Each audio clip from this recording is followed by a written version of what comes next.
बागपत के अंदर हैं और बागपत के अंदर माहौल क्या है, माहौल जानने की कोशिश कर रहे हैं। और कहीं ना कहीं जो देहात है, देहात का भी रोल रहता है और जो अर्बन है, अर्बन का भी रोल रहता है चुनाव के अंदर।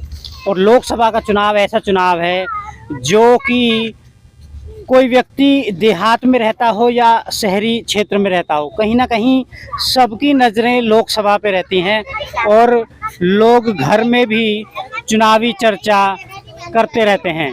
जी, क्या माहौल है आपकी सोसाइटी में? सोसाइटी का क्या नाम बताते हैं? मेरी सोसाइटी का नाम है NBCC, national building construction corporation. ये हमारे खेकड़ा नगर में तहसील हमारी खेकड़ा है, जिला बागपत है जी, जहाँ पे स्थित है। और इस सोसाइटी में लगभग 2,500 से 3,000 लोग अभी रह रहे हैं, जबकि 1316 फ्लैट हैं हमारे। तो सोसाइटी के लोग वोट डालते हैं? ऐसा बोलते हैं कि सोसाइटी के लोग तो इंटरेस्ट नहीं लेते चुनाव में। बिल्कुल नहीं, ऐसा बिल्कुल नहीं है।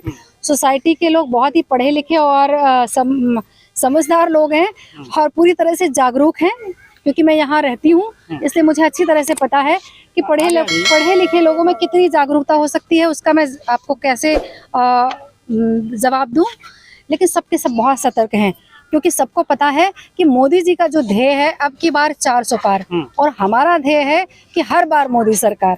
तो इस बात को लेते हुए हमने ये संकल्प किया है, हम सारी महिलाओं ने, हमारे भाइयों ने, हम सब ने मिलकर के संकल्प किया है, बेटे आप भी आ जाओ, कि इस बार भी मोदी सरकार बनानी है। और मोदी जी ने कहा है हम 400 पार, हमारे माइंड में तो 500 पार है। हम अपने दिल के बात बता नहीं सकेंगे, और यही जो मेरे हृदय में है, मेरी सारी बहनों के हृदय में है। अवश्य। क्या आपको शुभ नाम जानना चाहूँगा? मेरा नाम जितेंद्र कुमार है। जितेंद्र कुमार। क्या वाकई में सोसाइटी के लोग निकलते हैं वोट डालने के लिए?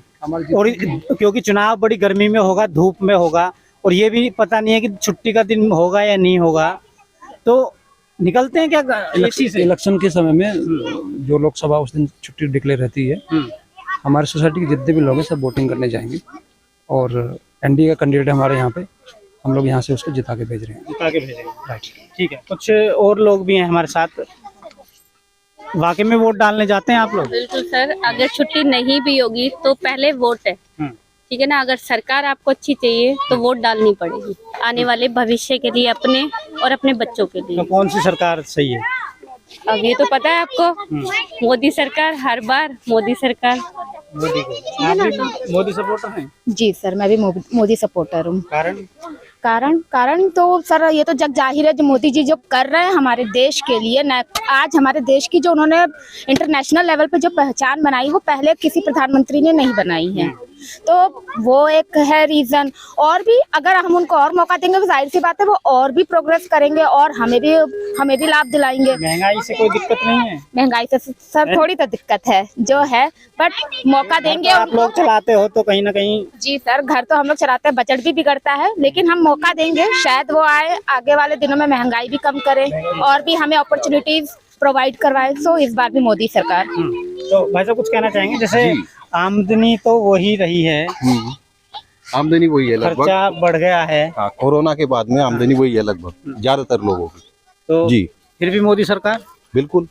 जो मुझे सबसे बढ़िया लगा कि हमारे समाज में जो क्राइम था, क्राइम वाकई कम हुआ है, तो ये बहुत बड़ी यहाँ भी क्राइम का असर था? बिल्कुल था। बागपत, बड़ौत, मेरठ, मुजफ्फरनगर बड़ा क्राइम था। यहाँ तो दंगे होते थे, मतलब रास्ते में लूटना, जिसको राजनी कहते हैं, वो था पहले। हाँ, अब है ही नहीं इस तरह। अब आराम से रह रहे हैं आप? बिल्कुल बिल्कुल आराम से, कोई दिक्कत नहीं है? कोई दिक्कत नहीं। कहीं ना कहीं एक महंगाई तो मुद्दा है, महंगाई इस पे सरकार जो है फेल हुई है महंगाई कम करने में। आप कैसे कहते हैं फेल हुई है? अगर फेल हुई होती तो 2019 के चुनाव में कोई पार्टी ऐसी नहीं थी जो पार्टी एक संगठित नहीं हो गई। ठगबंधन सरकार बनी, सारी पार्टियां एक तरफ और मोदी सरकार एक तरफ, अकेला मोदी इन पर भारी था। तो आप कैसे कह सकते हैं कि फेल हुई है महंगाई के नाम पे? महंगाई तो हमारे लिए कोई मुद्दा है ही नहीं है। यह महंगाई और भी बढ़ जाए तो हम इससे बड़े प्रेम से स्वीकार कर लेंगे। गरीब व्यक्ति है उसका क्या होगा? जो मजदूर है, मजदूर वर्ग की बात आप कर रहे हैं। मजदूर वर्ग कहाँ मजदूर है? हर किसान को 6,000 रुपए मिल रहे हैं। मजदूरों को जिनके पास घर नहीं था उनको 2.5 लाख रिलैक्सेशन मिला है वो घर बनाने के लिए।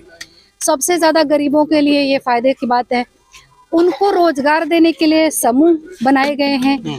उनके लिए 50,000 का लोन बहुत ही सस्ती दरों पे दिया जा रहा है रोजगार करने के लिए। कैसे कहूँ मैं कि महंगाई है, जब काम करने के लिए हमें अवसर मिल रहे हैं। उससे भी बड़ी बात, एम्स कितने बना दिए गए। एम्स हमारे जो हॉस्पिटल्स हैं उनकी संख्या कितनी थी शायद, आई थिंक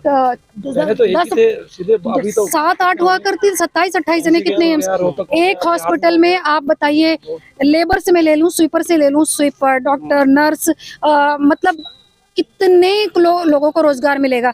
ये कोई कहे रोजगार कम हुआ, खत्म हुआ, बिल्कुल सरासर गलत, क्रॉस लगा दीजिए।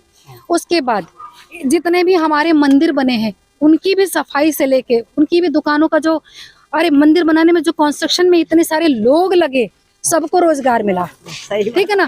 तो कहाँ से, उसके बाद अगला पॉइंट तो मणिपुर का छाया रहा महिलाओं के लिए, उसके लिए भाई मणिपुर का जो मुद्दा महिलाओं के लिए छाया रहा, वो मुद्दे की अगर आप बात कहते हैं तो मोदी जी नहीं गए मणिपुर, जाना चाहिए था या नहीं? लेकिन आदमियों को भेज दिया। जहाँ नहीं, हर जगह हमारे मोदी जी थोड़ी जाएंगे।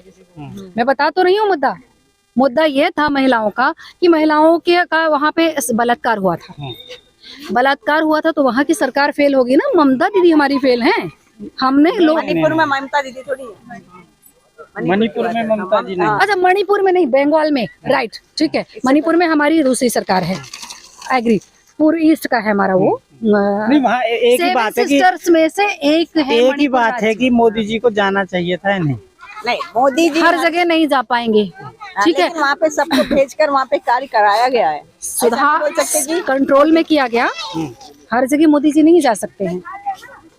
जहाँ आवश्यकता थी वहाँ पहुँचे हैं और वहाँ पे मामले को ठंडा भी कराया गया है। ऐसा नहीं कि मैडम बताएंगी, जहाँ पे ज्वलनशील मुद्दे हो, जनता मर रही हो, तो कम से कम वहाँ प्रधानमंत्री को जाना चाहिए। लेकिन ऐसा नहीं है, प्रधानमंत्री जाना चाहिए वाली बात नहीं है। प्रधानमंत्री वहाँ पर लोगों को भेजकर उनकी बात को, समस्या को कम करते हैं। प्रधानमंत्री जाने पर लोग बाग आके हंगामा करने के लिए, विपक्ष चाहता है कि प्रधानमंत्री बाहर निकले, हम कुछ ना कुछ हंगामा करें। इस वजह ऐसा नहीं है कि प्रधानमंत्री नहीं जाते, लेकिन उन्होंने लोगों के वहाँ पर भेजा और वो मुद्दे को शांत भी कराया है और ठीक भी चल रहा है। जी, भैया कुछ कहना चाहेंगे?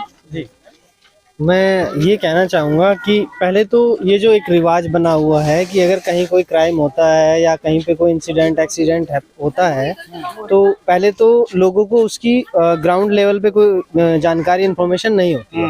एक प्रोपेगेट किया जाता है वीडियोस के थ्रू। आजकल तो आपको पता है यूट्यूब इतना सस्ता है कि कोई भी व्यक्ति कुछ भी झूठ फैला सकता है। देखिए, हाँ, व्हाट्सएप, यूनिवर्सिटी, ये सब हैं, बहुत सारे सोशल मीडिया प्लेटफॉर्म हैं। उससे भी हटके एक चीज ये है, किसी ने ग्राउंड रियलिटी चेक की? मेरे पास 10 वीडियोज ऐसे हैं जहाँ पे वही लेडीज एक आर्मी मैन की ड्रेस पहनकर AK-47 लेके आर्मी की गाड़ियों पे अटैक कर रही है। किसी ने दिखाया? दूसरी बात, क्या किसी पॉलिटिकल या किसी प्रधानमंत्री को या मुख्यमंत्री को ऐसी जगह इंसिडेंट पे जाना चाहिए नहीं जाना चाहिए? एक बड़ा क्वेश्चन है। लेकिन मैं एक बात पूछना चाहता हूँ कि क्या प्रधानमंत्री जी जाकर वहां पर लोगों को अपने हाथों से कोई इंसिडेंट को सॉल्व करेंगे? नहीं करेंगे। या तो पुलिस चाहिएगी, लॉ एंड ऑर्डर के लिए पुलिस होती है और बाकी अदर फैसिलिटीज के लिए और डिपार्टमेंट होते हैं।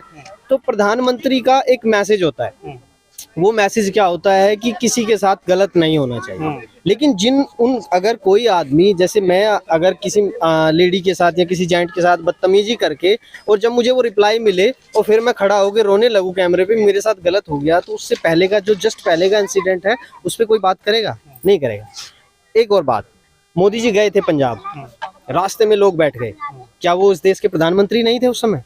क्या लोगों को ये बैठना चाहिए था? उनको वहां से वापस आना पड़ा। एक हाई लेवल सिक्योरिटी होती है प्रधानमंत्री की, उनको 1 वे बना दिया गया हाईवे को, उनको आना पड़ा। 1% अगर वहां पे कोई ट्रेजेडी हो जाती, प्रधानमंत्री जी घायल हो जाते या कुछ भी हो जाते, तो ये वर्ल्ड लेवल पे हमारी बेइज्जती नहीं थी। उस मुद्दे पे तो काफी चीजें रही हैं। दूसरी अब मुद्दा ये है बागपत का कि क्या लग रहा है कि बागपत में जो NDA के कैंडिडेट हैं ये जीत जाएंगे या इंडिया गठबंधन का प्रत्याशी जीतेगा? मायावती जी ने भी उतारा है अपना प्रत्याशी, वो जीतेगा।